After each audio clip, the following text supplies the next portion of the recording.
Selamat siang pemirsa, TVRI kembali hadir menjumpai Anda dalam Klik Indonesia siang hari ini Kamis 18 September 2025. Saya Natasha Paruntu. Ya, dan saya Saudara Tengku Fajri. Berikut ini kita simak dua laporan utama Klik Indonesia siang yang telah dirangkum oleh tim redaksi TVRI.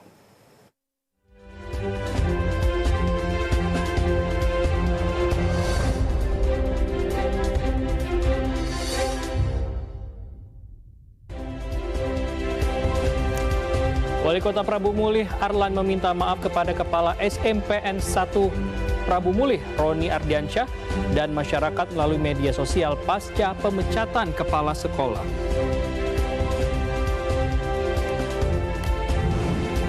Dinas Sosial Kota Cilegon belum menerima data resmi masyarakat yang menerima bantuan sosial yang dicoret oleh Kementerian Sosial menyusul adanya 530.000 penerima bansos diduga terlibat praktik judi daring.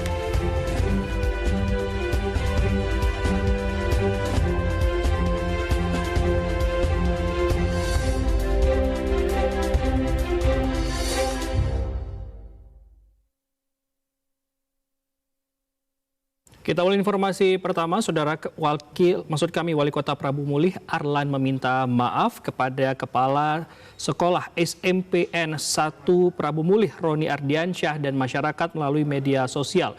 Wali Kota Prabu Mulih meluruskan beberapa informasi yang dinilai salah dan hoax, salah satunya terkait dengan isu pemecatan Kepala Sekolah SMPN 1 Prabu Mulih. Kepada Pak Roni Wali Kota Prabu Mulih Arlan mengatakan Kepala SMPN 1 Prabu Mulih Roni belum dipindah tugaskan ke sekolah lain. Arlan mengaku hanya menegur Kepsek tersebut karena ada permasalahan dengan siswa. Wali Kota Prabu Mulih Arlan juga mendatangi kediaman Kepala SMPN 1 Prabu Mulih Roni Ardiansyah serta Satpam Sekolah Ageng untuk menyampaikan permintaan maaf terkait informasi yang sempat menyeret nama keduanya. Arlan berpesan agar Roni tetap beraktivitas seperti biasa tanpa merasa canggung dengan para siswa. Sebelumnya, Kepala Sekolah Menengah Pertama SMP Negeri 1 Prabu Mulih, Sumatera Selatan, Roni Ardiansyah dan sekuriti sekolah diganti. Penggantian itu dilakukan setelah mereka menegur anak Wali Kota Prabu Mulih Arlan yang membawa mobil ke sekolah. Isu tersebut viral karena publik menilai mutasi kepala sekolah sebagai bentuk tekanan. Wali Kota Arlan sempat membantah tudingan tersebut. Ia menegaskan tidak pernah mencopot kepala sekolah maupun satpam hanya karena teguran terhadap anaknya.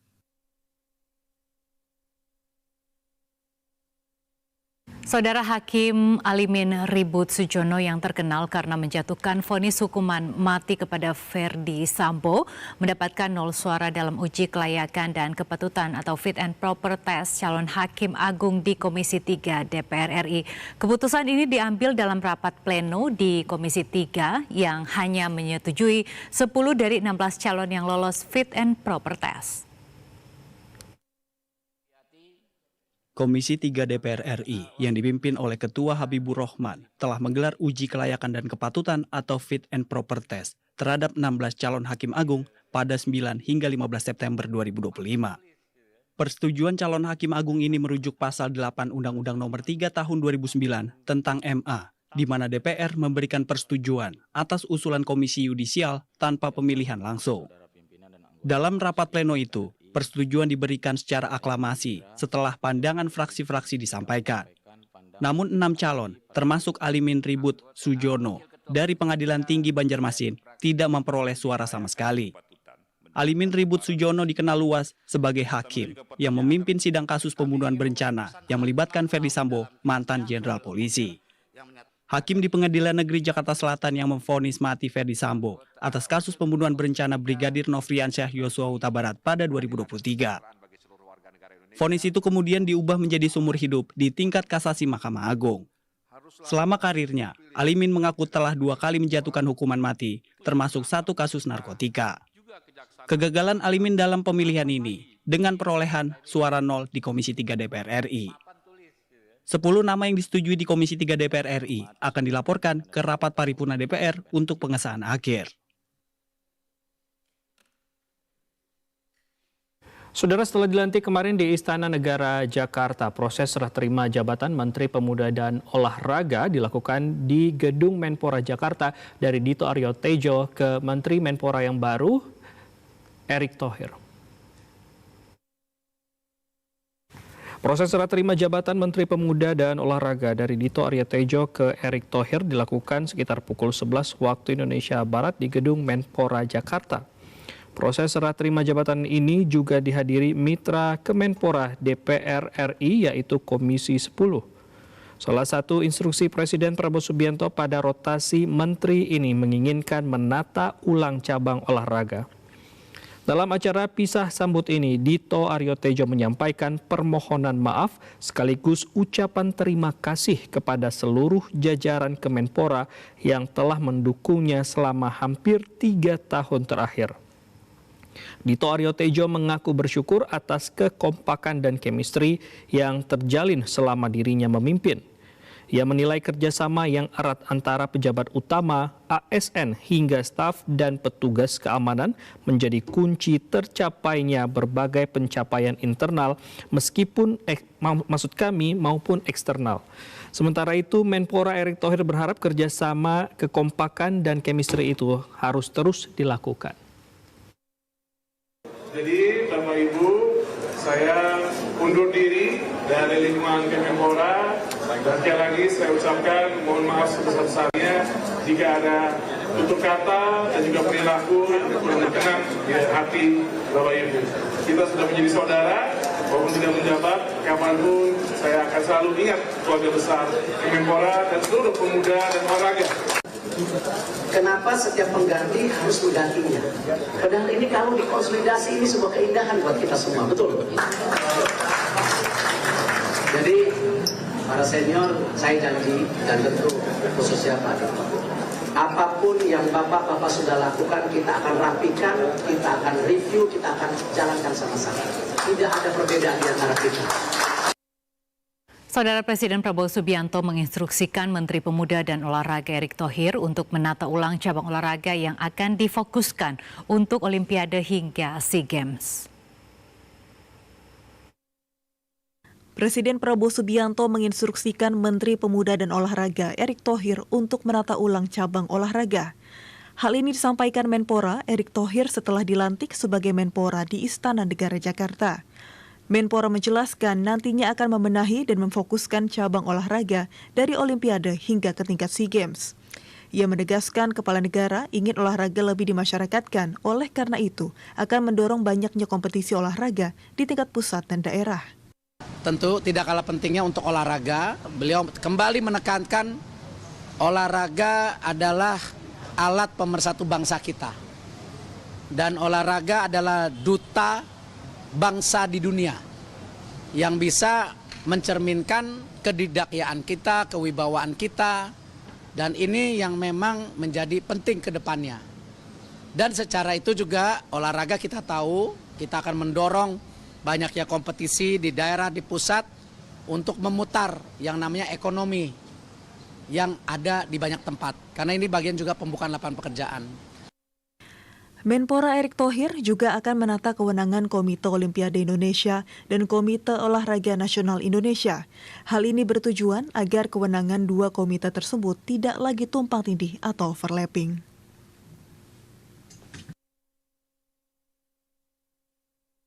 Presiden Prabowo Subianto melantik sejumlah pejabat negara di Istana Negara Jakarta kemarin dan berikut informasi selengkapnya.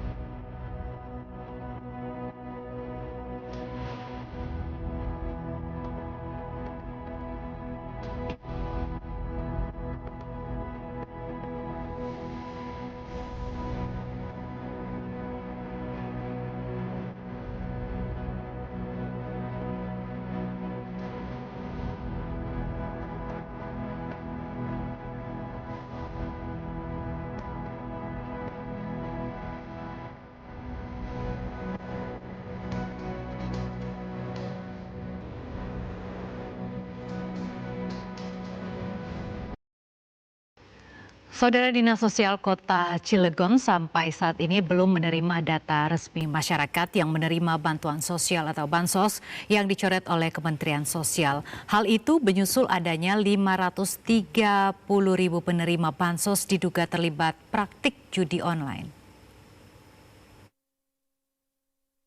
Menyusul adanya sejumlah penerima bantuan sosial atau bansos dari Kementerian Sosial yang terancam dicabut haknya karena diduga terlibat dalam praktik judi daring, membuat Dinas Sosial Kota Cilegon sampai saat ini belum dapat menerima data resmi masyarakat yang menerima bantuan sosial. Kepala Dinas Sosial Kota Cilegon, Daman Huri, mengatakan Dinsos Cilegon baru menerima laporan adanya penghentian penyaluran bantuan sosial kepada masyarakat yang terlibat praktik judi daring oleh Kementerian Sosial. Namun Dinas Sosial juga telah melakukan pengurangan sekitar 2 orang lantaran terindikasi penyalahgunaan bantuan yang digunakan tidak tepat sasaran dari jumlah sekitar 70.000 orang terhadap penerima bantuan program Keluarga Harapan atau PKH. Selain itu, Dinsos Kota Cilegon juga sampai saat ini menunggu data resmi lantaran masih bersifat fluktuatif atau dapat bertambah maupun sebaliknya sesuai hasil evaluasi Kementerian Sosial. Ini bantuannya di ini juga Pak. Kalau pemutusan itu kan dari sana langsung, dari kementerian, bukan kita. Karena yang berhak memutuskan untuk persoalan itu, yang terindikasi itu adalah kementerian. Nah, kita nanti akan mensosialisasikan tuh. Jangan sampai nanti bantuan itu tidak tepat sasaran, kan? Apalagi digunakan untuk yang tidak diperbolehkan kan. Sementara itu diketahui Kementerian Sosial telah mencabut sebanyak 530.000 orang yang dicabut bantuannya akibat terindikasi judi daring. Akan tetapi untuk di Kota Cilegon belum ada kejelasan dan menunggu data resmi dari Kementerian Sosial. Dari Cilegon, Banten, Jaya Wirnata, TVRI Jakarta melaporkan. Mahkamah Konstitusi menolak gugatan pasangan calon nomor urut 01 Ben-Hur Tommy Mano dan Konstan terkait dengan hasil rekapitulasi pemungutan suara ulang Pilgub Papua. MK mengatakan bukti yang diajukan oleh Ben-Hur dan Konstan dalam permohonan PSU tidak menunjukkan adanya pelanggaran hukum. MK juga mengatakan tuduhan pelanggaran HAM yang ditujukan pemohon kepada termohon yakni paslon nomor urut 2 di Pilgub Papua tidak terbukti. Mahkamah Konstitusi menilai dalil pemohon atau pasangan calon nomor urut 1 Ben-Hur Tommy Mano dan Konstan mengenai adanya pelanggaran HAM dalam proses PSU Pemilu Lada Provinsi Papua tidak beralasan menurut hukum. Saat membacakan hasil MK yang juga mengesampingkan dalil pemohon yang menyatakan bahwa termohon tidak pernah menindaklanjuti permohonan pemohon dan MK berpandangan sebaliknya. Nomor urut 2 Pilkada Papua pasangan Matius Fakhiri Aryoko didampingi tim pemenangan dan relawan menyampaikan rasa syukur bahwa kemenangan demokrasi di Papua sudah sangat ditunggu-tunggu, berjalan damai dan aman. Matius menambahkan, pihaknya sangat menghormati apa yang sudah diputus Mahkamah Konstitusi. Itulah yang terbaik untuk kepemimpinan selama 5 tahun mendatang. Selain itu, dengan hasil di persidangan Mahkamah Konstitusi, pihaknya akan segera melakukan rekonsiliasi ke masyarakat serta ke paslon nomor urut 01 sebagai rivalnya dalam PSU Pilgub Papua. Kita menghormati apa yang sudah diputus oleh Mahkamah Konstitusi hari ini. Ini kita sekali lagi kami bersyukur, saya beserta semua pendukung pasangan 02, Matius Fakhiri dan Aryoko. Tentunya sekali lagi kami bersyukur bahwa itulah yang terbaik untuk bagaimana kepemimpinan 5 tahun ke depan Provinsi Papua. Matius Fakhiri Aryoko, paslon nomor urut 2 pada PSU Pilgub Papua, digugat ke Mahkamah Konstitusi oleh rivalnya paslon nomor urut 1 Ben-Hur Tommy Mano dan Konstan terkait hasil Pilgub Papua. Adapun isi gugatannya antara lain pelanggaran HAM saat kampanye. Dari Jakarta, Faisal Reza, TVRI melaporkan. Ratusan warga Kabupaten Yalimo terpaksa meninggalkan rumah mereka menyusul kerusuhan di distrik El Elim. Mereka kini berdatangan ke Mapolres Jayawijaya setelah menempuh perjalanan panjang. Sebanyak 178 warga mengungsi pasca kerusuhan di El Elim, Kabupaten Yalimo, tiba menggunakan kendaraan roda 4. Ratusan warga yang mengungsi menempuh 6 jam perjalanan dari Yalimo ke Wamena guna mencari tempat yang aman dari dampak kerusuhan yang terjadi pada Selasa di Yalimo.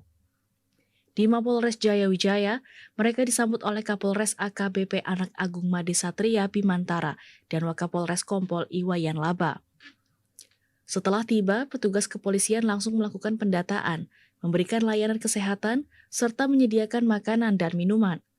Para pengungsi yang terluka juga mendapat penanganan medis baik di klinik Polres maupun dari klinik TNI. Selain itu, Polres Jayawijaya juga menyiapkan penampungan bagi mereka yang tidak memiliki keluarga di Wamena. Kedatangan pengungsi dari Yalimo, kita memang menampung sekaligus mendatakan itu sementara. Nanti kalau selesai pendataan, tampung sementara, nanti yang punya keluarga kembali ke keluarganya atau mungkin ke paguyubannya masing-masing. Begitu, kita biasanya berupaya memfasilitasi kaitannya dengan penampungan sementara. Ya, begitu. Untuk hari ini aja mungkin sekitar 250. Sementara itu, Ketua Ikatan Kerukunan Toraja di Wamena, Yohanes Tuku, menambahkan pihaknya juga siap menampung pengungsi di Tongkonan bagi mereka yang tidak memiliki kerabat di Wamena.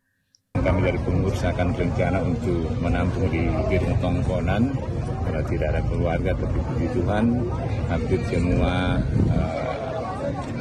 kekeluargaannya masing-masing. Diketahui sebelumnya kerusuhan pecah di distrik Elelim, Kabupaten Yalimo pada Selasa 16 September sekitar pukul 7 pagi waktu Indonesia Timur. Peristiwa ini dipicu oleh dugaan ujaran rasisme di lingkungan SMA Negeri 1 Yalimo memicu kemarahan warga. Warga yang marah kemudian membakar sejumlah fasilitas bangunan dan menimbulkan korban jiwa.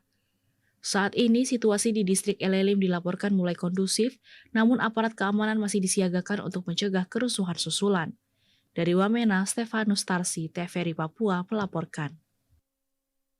Wakil Presiden Republik Indonesia Gibran Rakabuming Raka melanjutkan rangkaian kunjungan kerja di tanah Papua selama 2 hari dan meninjau berbagai program prioritas pemerintah.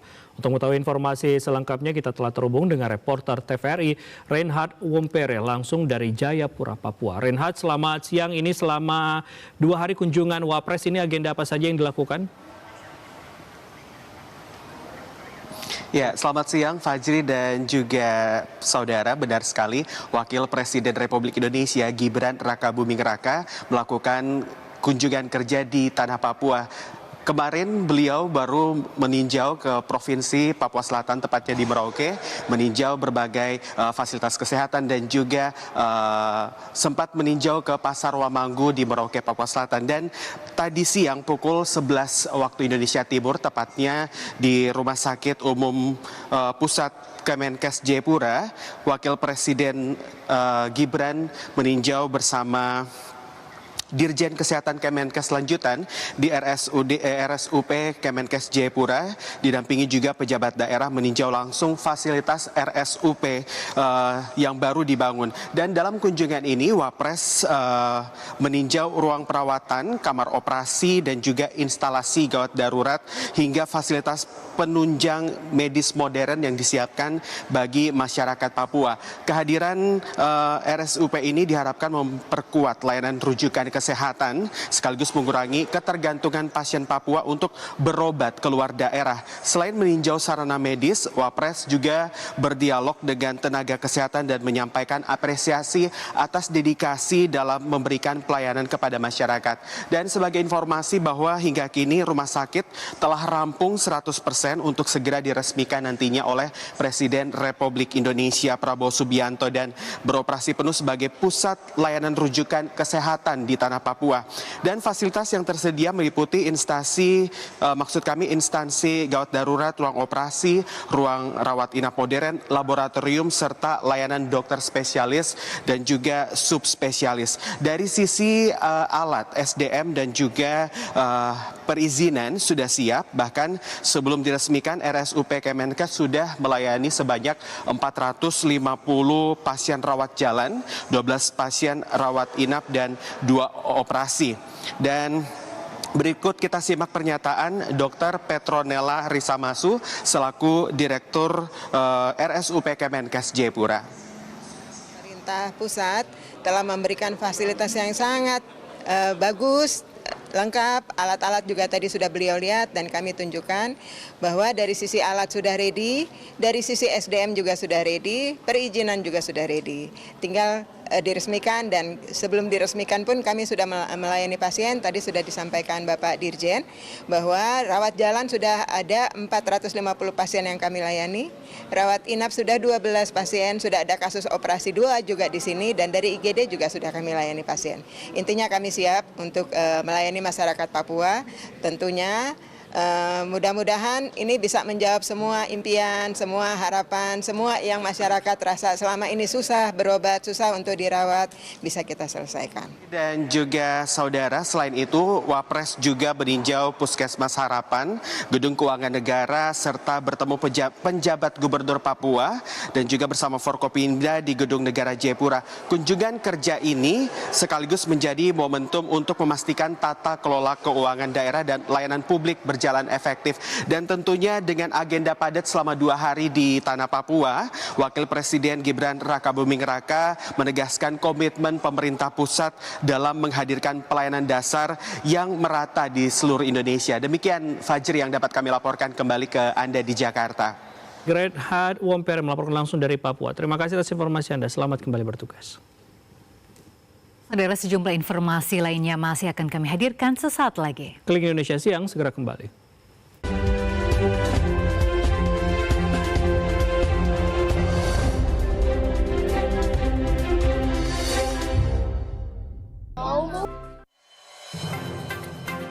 Cerita dari berbagai penjuru negeri mengangkat informasi tentang isu sosial, budaya, dan ekonomi.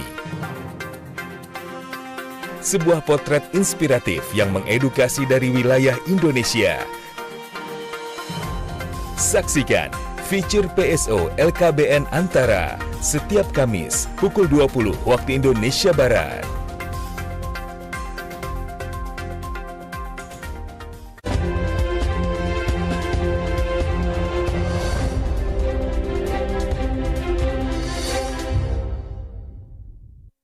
Terima kasih saudara, Anda kembali menyaksikan Klik Indonesia Siang, dan sejumlah informasi seputar program Asta Cita Presiden Republik Indonesia akan kami sampaikan dalam segmen Cinta Negeriku berikut ini.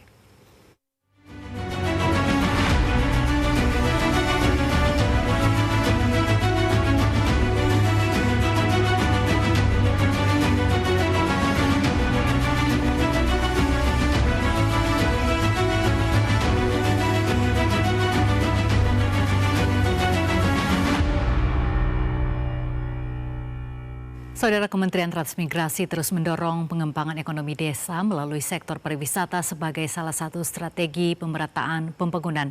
Desa Ponggok di Klaten, Jawa Tengah yang dikenal dengan wisata bawah airnya menjadi model percontohan untuk pengembangan potensi wisata unggulan di wilayah transmigrasi.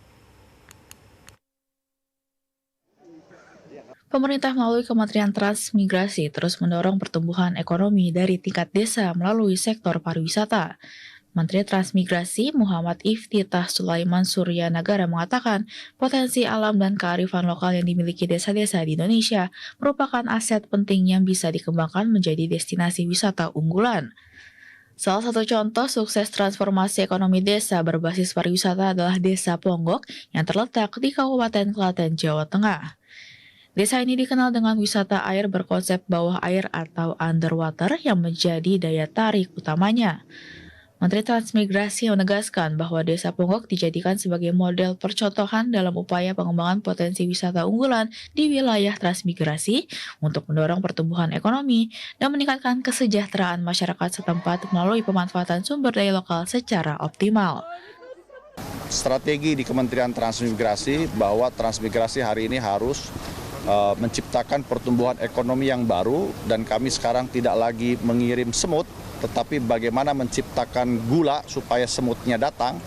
Maka yang terpenting adalah bagaimana melihat potensi masing-masing kawasan itu ada magnetnya yang menciptakan produktivitas dalam bentuk barang dan jasa, juga ada aktivitas ekonomi lainnya.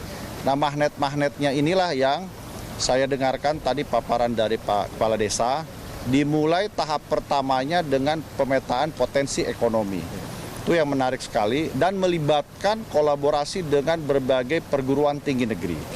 Kementerian Transmigrasi terus mendorong desa-desa di kawasan transmigrasi untuk mengembangkan sektor pariwisata sebagai penggerak ekonomi lokal. Melalui pendekatan ini, diharapkan masyarakat dapat menikmati peningkatan kesejahteraan secara berkelanjutan, sekaligus menjaga nilai-nilai budaya dan potensi alam setempat.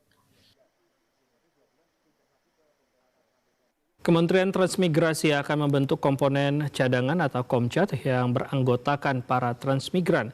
Menteri Transmigrasi Muhammad Iftitah Sulaiman Suryanegara menyatakan pembentukan Komcat ini sebagai bagian dari upaya peningkatan sumber daya manusia nasional. Kementerian Transmigrasi akan membentuk komponen cadangan Komcat yang bersinergi dengan Kementerian Pertahanan dalam upaya peningkatan kualitas sumber daya manusia nasional. Menteri Transmigrasi Muhammad Iftitah Sulaiman Suryanegara mengatakan pembentukan Batalion Komcat ini sejalan dengan semangat bela negara dan pemerataan pembangunan. Anggota Komcat akan diisi oleh para transmigran yang mendapatkan pelatihan militer dasar serta pembinaan karakter kebangsaan dari Kementerian Pertahanan. Menteri Transmigrasi Muhammad Iftitah Sulaiman Suryanegara menegaskan pembentukan komponen cadangan bertujuan menyiapkan generasi transmigran agar memiliki kesiapan fisik dan mental yang optimal untuk menghadapi tantangan ke depan. Hal itu disampaikan Mentrans Iftitah Sulaiman Suryanegara saat mengunjungi SMA Pradita Dirgantara di Boyolali, Jawa Tengah. Kita juga akan nanti memberikan kesempatan peluang kepada para transmigran dan anak transmigran. Itu yang pertama adanya Komcat, komponen cadangan atau tentara cadangan. Nanti saya undang para wartawan, insya Allah nanti bulan depan sudah mulai masuk pelaksanaan latihannya. Jadi nanti Kementerian Transmigrasi akan memiliki 1 batalion komponen cadangan ya, yang nanti akan diperlukan.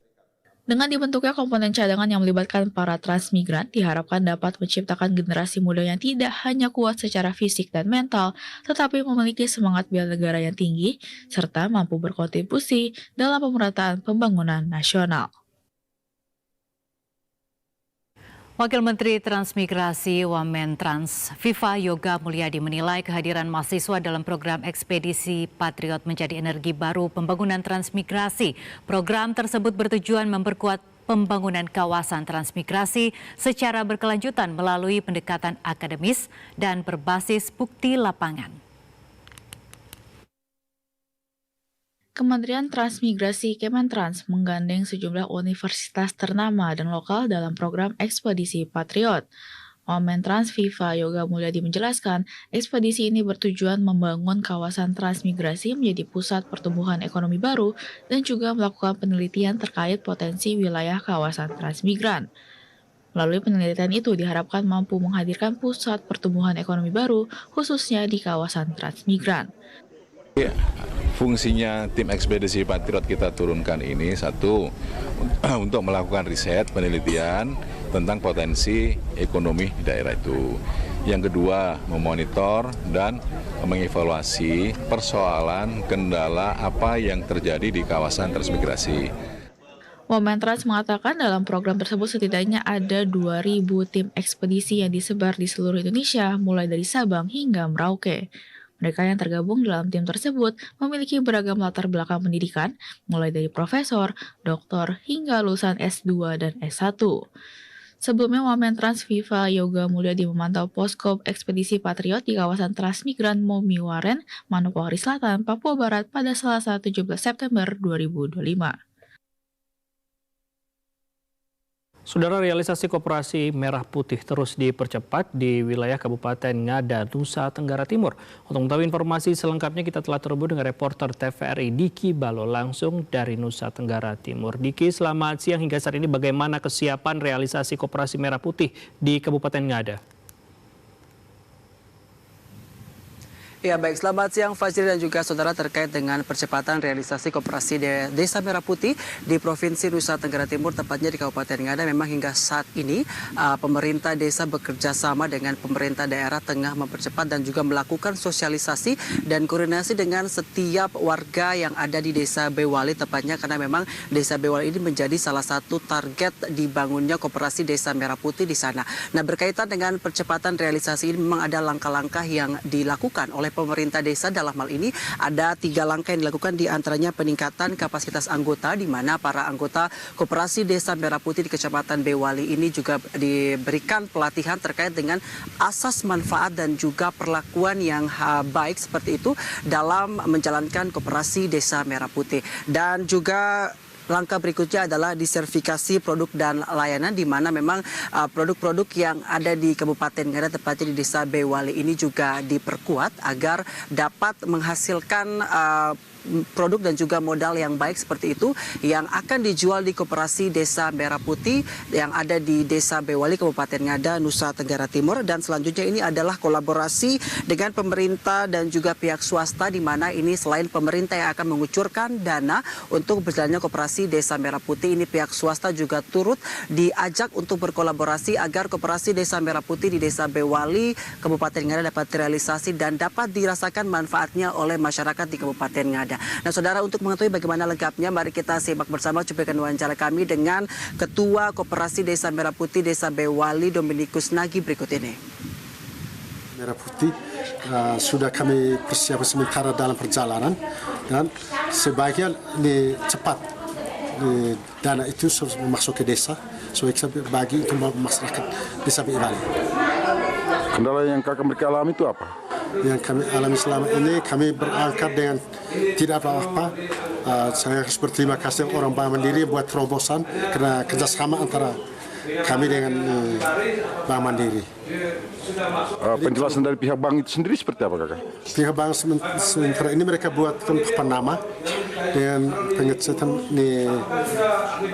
bangunan. Jadi di Bewali ini pengembangan dari Famaksa.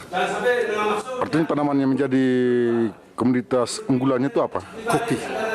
Jadi komoditas unggulan itu kopi, ditambah lagi dengan komoditi lain yang berada di Bewali. Kalau potensi kopi itu sendiri di Bewali itu seperti apa, bisa gambarkan? Kalau potensi di Bewali ini lumayan lah, tapi selama ini sehingga saya terima berdasarkan kami kekurangan modal untuk mengambil atau menampung semua kopi dari Bewali.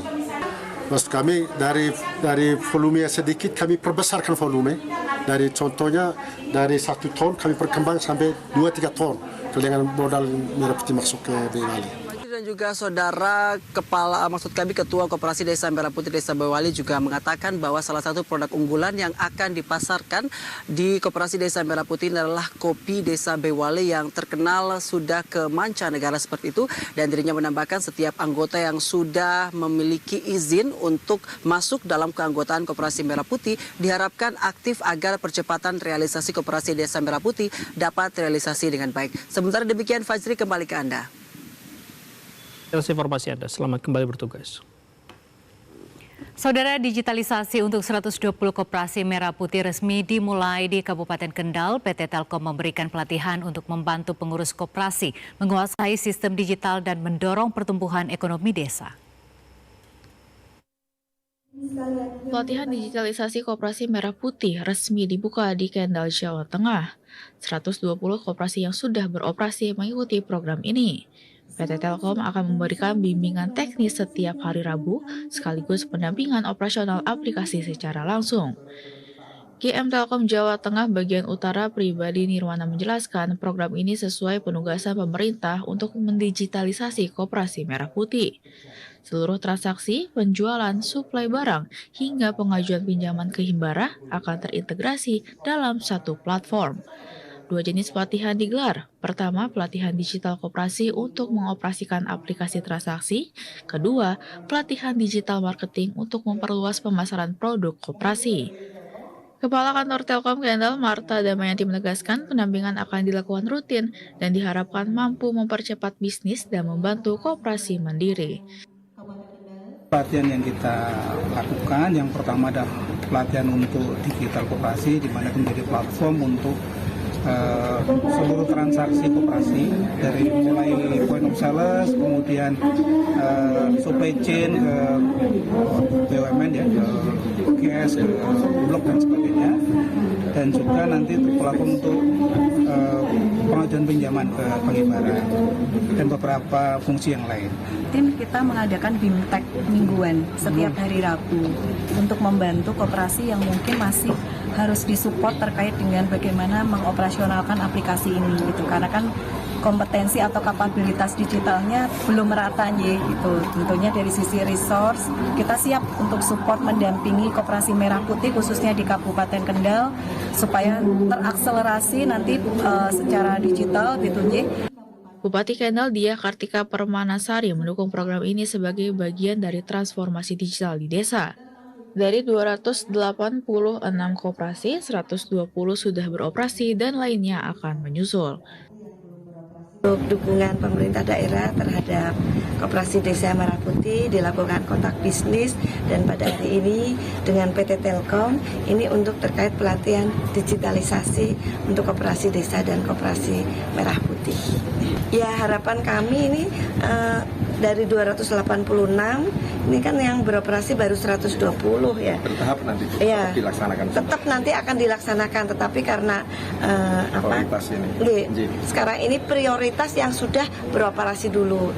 Pelatihan digitalisasi ini diharapkan menjadi langkah nyata untuk membangun koperasi modern dan mendorong pertumbuhan ekonomi desa di Kendal. Visi Utama TVRI Jawa Tengah melaporkan. Pemerintah Kota Padang menargetkan 25 dapur makan bergizi gratis atau MBG bisa beroperasi hingga akhir tahun 2025. Untuk mengetahui informasi selengkapnya, kita telah terhubung dengan reporter TVRI Rizky Junando Sandi langsung dari Padang, Sumatera Barat. Selamat siang Rizky, ini bagaimana kesiapan dapur MBG sebenarnya di Kota Padang, Sumatera Barat? Baik, selamat siang Fajri dan saudara. Dapat kami informasikan bahwa pemerintah Kota Padang terus memperluas sasaran dan juga target dari penerima manfaat program makan bergizi gratis ataupun juga MBG di daerah Kota Padang khususnya sebagai langkah utama dan juga upaya preventif dalam rangkaian memaksimalkan asta-cita Presiden Republik Indonesia Prabowo Subianto di Kota Padang, Sumatera Barat. Dan laporan per September 2025 untuk di Kota Padang, sejumlah kecamatan yang berada di Kota Padang sendiri sudah menerima program makan bergizi gratis, diantaranya yaitu Kecamatan Padang Timur, kemudian juga Padang Utara, Kecamatan Padang Barat, dan Kecamatan Kotoh Tangah, Kota Padang, Provinsi Sumatera Barat. Saudara, hingga saat ini sudah terdapat 7 satuan pelayanan pemenuhan gizi ataupun juga SPPG yang terdapat di Kota Padang, dan untuk di tahun 2025 ini ditargetkan sebanyak 25 dapur MBG bisa terrealisasi dan beroperasi di Kota Padang dengan jumlah penerima manfaat yang mencapai lebih dari 280.000 orang, mulai dari balita, kemudian juga pelajar, serta ibu hamil dan juga ibu menyusui. Dan saudara, untuk pemerintah Kota Padang juga telah memprediksi untuk di daerah Kota Padang ataupun juga pemerintahan Kota Padang sendiri membutuhkan sebanyak 82 dapur untuk program makan bergizi gratis ini.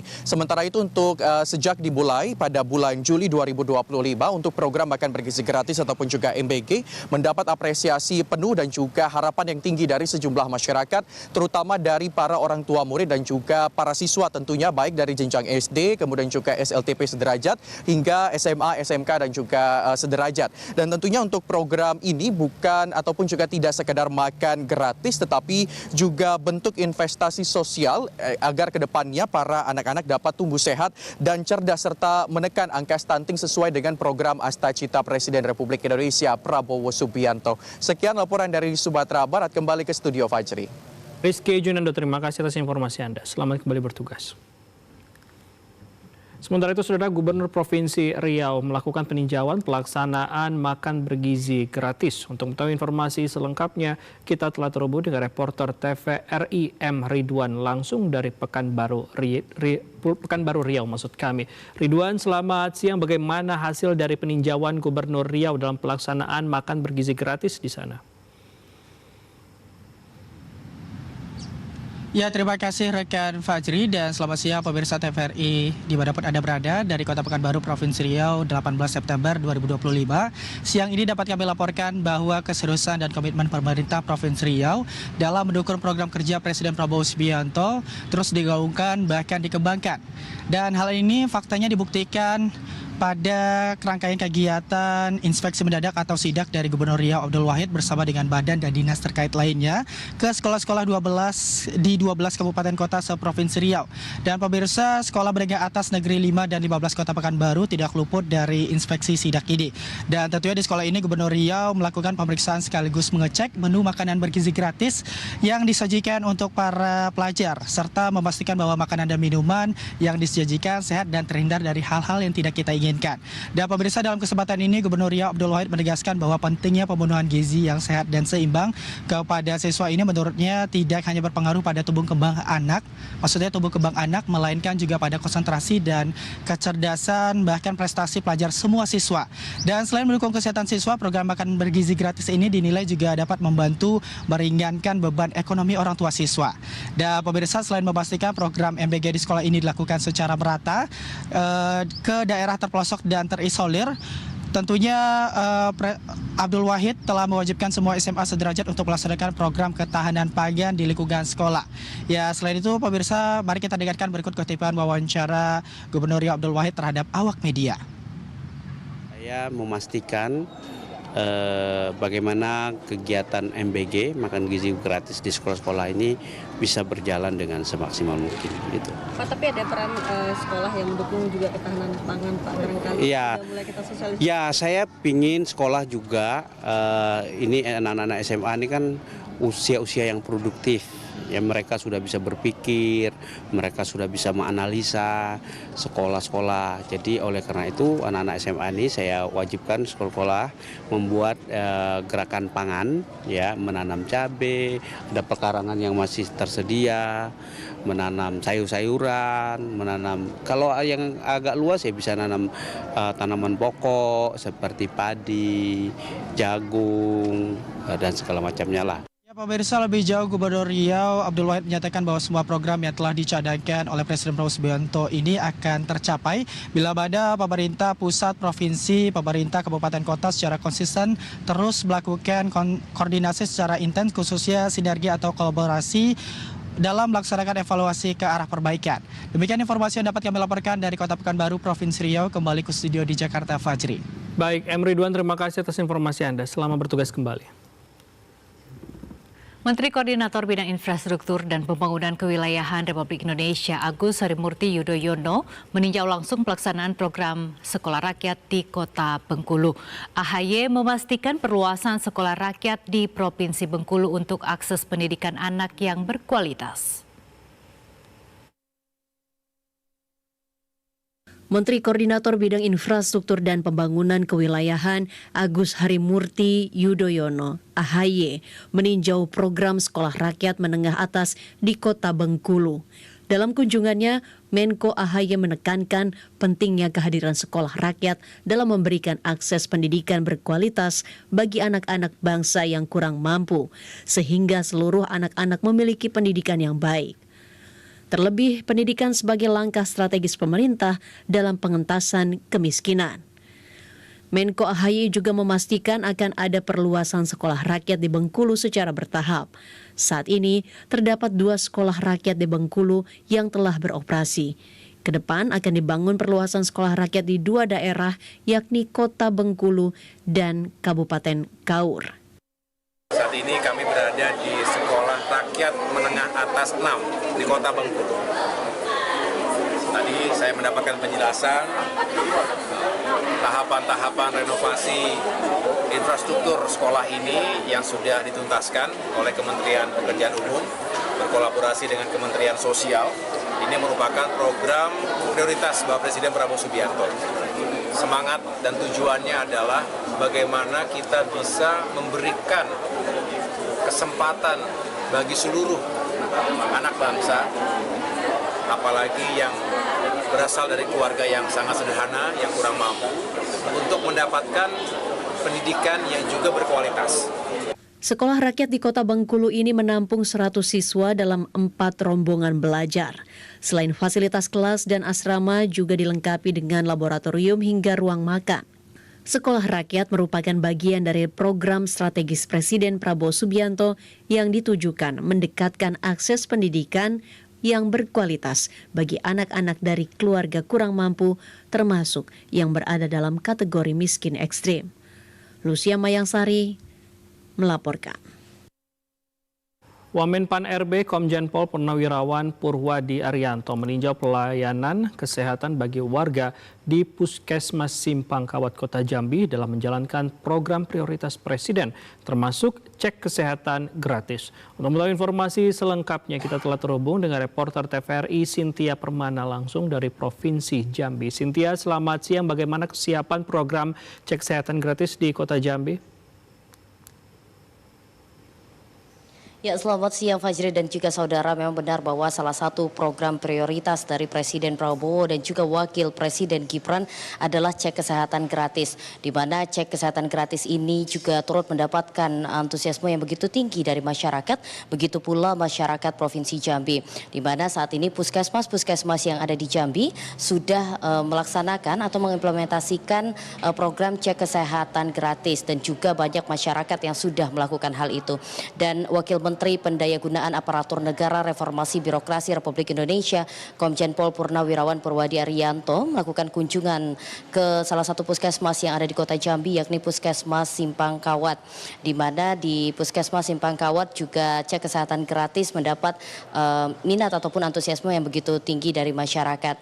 Dalam kunjungan ini juga menunjukkan bahwa birokrasi benar-benar hadir untuk meninjau secara langsung atau memastikan program-program nasional diimplementasikan dengan baik dan disambut baik pula oleh pemerintah daerah.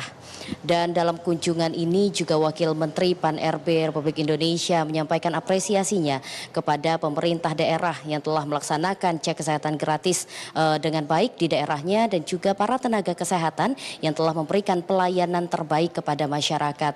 Karena cek kesehatan gratis merupakan salah satu hal penting karena dapat mendeteksi sejak dini keluhan-keluhan kesehatan masyarakat sehingga dapat ditangani lebih awal oleh tenaga kesehatan. Berikut adalah pernyataan dari Wakil Menteri Pan RB Republik Indonesia Komjen Pol Purnawirawan Purwadi Arianto berikut ini.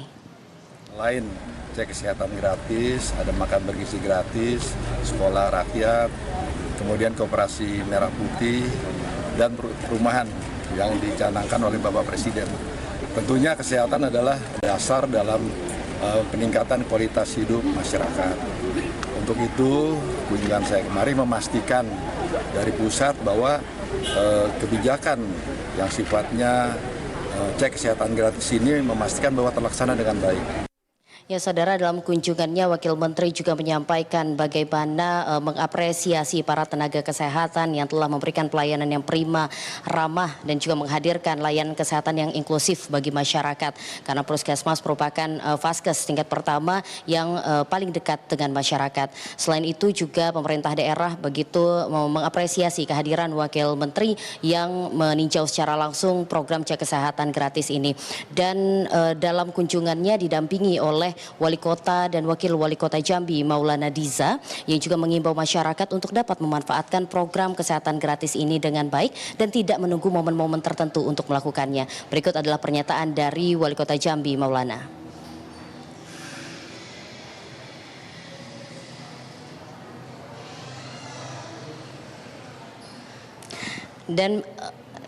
Dan memang saudara, Wali Kota Jambi dan Wakil Wali Kota Jambi juga begitu mengapresiasi bagaimana seluruh tenaga kesehatan dapat bekerja sama dan bersinergi untuk mengimplementasikan seluruh program-program nasional. Tak hanya cek kesehatan gratis, namun juga beberapa program prioritas dari Prabowo Gibran seperti program ketahanan pangan, sekolah rakyat, lalu juga makan bergizi gratis dan juga Koperasi Desa Merah Putih.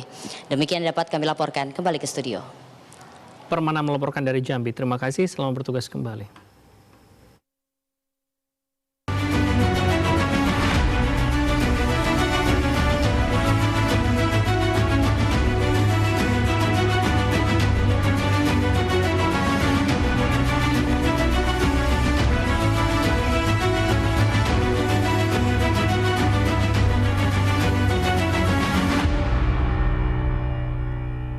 Sejumlah informasi mengenai kabar dari Ibu Kota Nusantara akan kami sampaikan dalam segmen Lensa IKN berikut ini.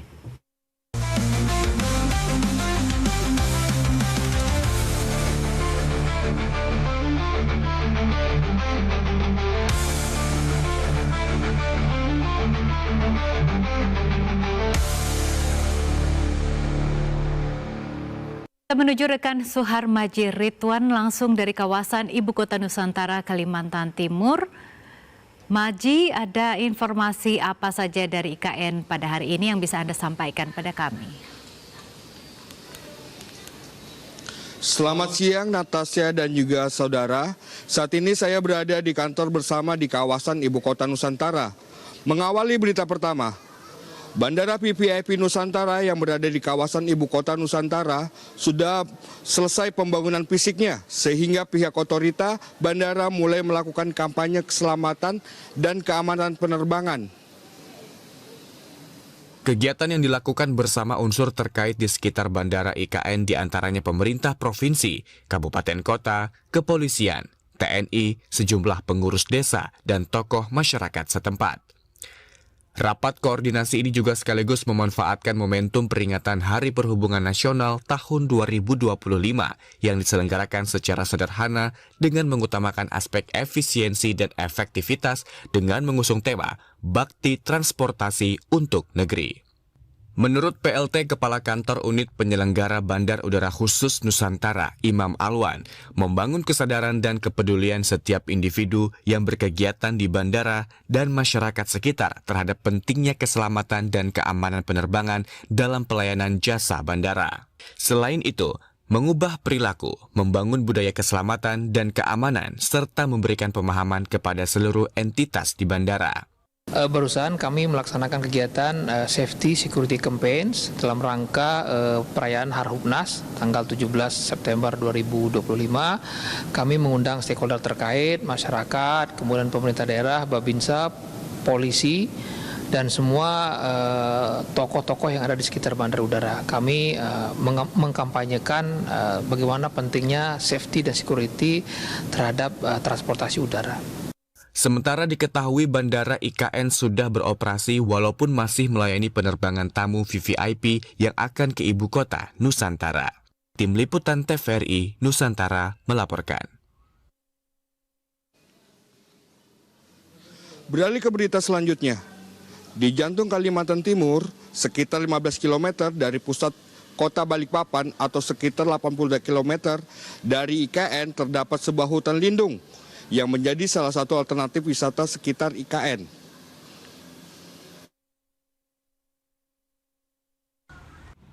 Keberadaan hutan lindung menjadi sumber kehidupan bagi flora, fauna, dan masyarakat sekitar, termasuk menjadi penjaga ekosistem tropis.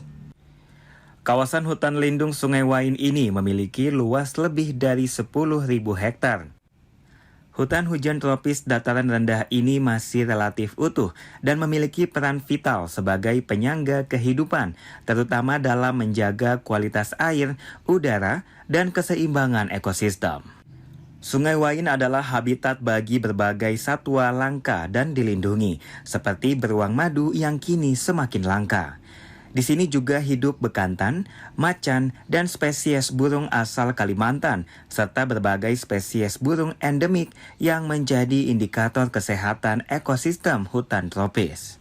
Balikpapan adalah pintu gerbang ya masuknya masyarakat dari luar ke Kalimantan Timur, di mana salah satu tujuannya adalah ke IKN. Nah, perkembangan terbaru setelah ada IKN, kunjungan di tempat kami semakin meningkat ya. Mereka datang melakukan reservasi, kemudian booking ke paket-paket yang kami tawarkan tadi. Nah, lihat perkembangan ini bahwa masyarakat yang melihat mau datang ke Kalimantan Timur, mau melihat hutan, tentu hutan yang paling dekat adalah hutan Sungai Wain. Mereka bisa langsung melihat keragaman flora fauna yang ada di sini.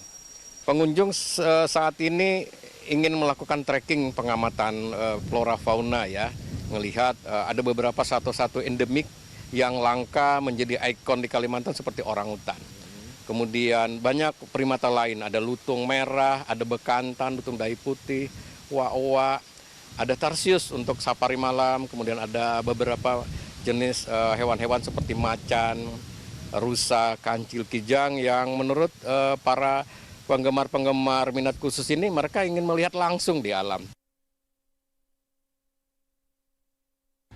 Kesadaran masyarakat menjadi kunci utama keberhasilan pelestarian. Program edukasi lingkungan yang melibatkan sekolah, universitas, dan komunitas lokal membuat Sungai Wain bukan hanya kawasan konservasi, tetapi juga ruang belajar tentang pentingnya menjaga alam.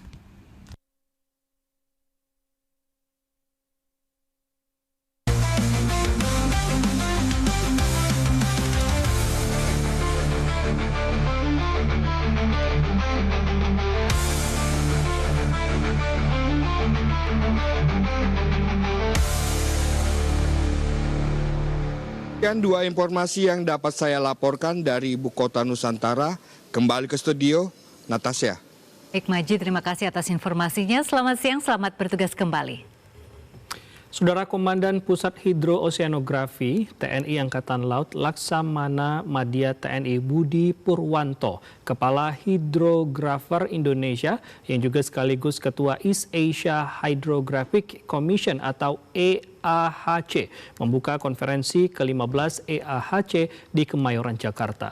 Kegiatan ini dihadiri oleh perwakilan International Hydrographic Organization, para delegasi negara anggota, serta para pemangku kepentingan bidang hidrografi dari kawasan Asia Timur.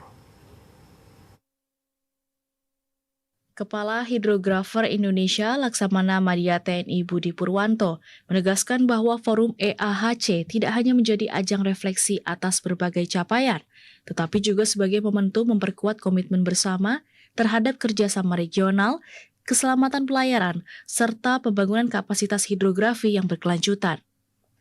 Konferensi EAHC adalah fondasi kolaborasi bersama yang menetapkan strategi, memperdalam kerjasama dan arah masa depan hidrografi di Asia Timur dibentuk. Konferensi ini menyoroti perkembangan penting EAHC, diantaranya harmonisasi Electronic Navigational Charts atau ENCS, untuk meningkatkan konsistensi dan keselamatan di jalur maritim tersibuk dunia. Pembangunan Marine Special Data Infrastructure atau MSDI yang semakin mendapat momentum mendukung tata kelola kelautan baik di tingkat regional maupun nasional dan kontribusi signifikan dari berbagai working groups dan koordinator teknis yang dinilai sebagai pilar keberhasilan EAHC dalam 3 tahun terakhir.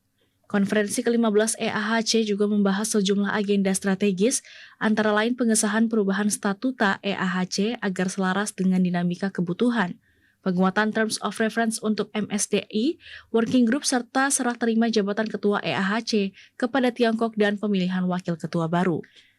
Kepala Hidrografer Indonesia mengajak seluruh anggota EAHC untuk melangkah maju dengan visi yang sama dan solidaritas regional yang kokoh demi keselamatan maritim dan kemajuan hidrografi di Asia Timur. Dan saudara, informasi tadi sekaligus menutup perjumpaan kita dalam Klik Indonesia Siang. Saya Natasha Paruntu. Dan saya Tengku Fajri, mewakili teman-teman yang bertugas mengucapkan terima kasih. Selamat siang dan sampai jumpa.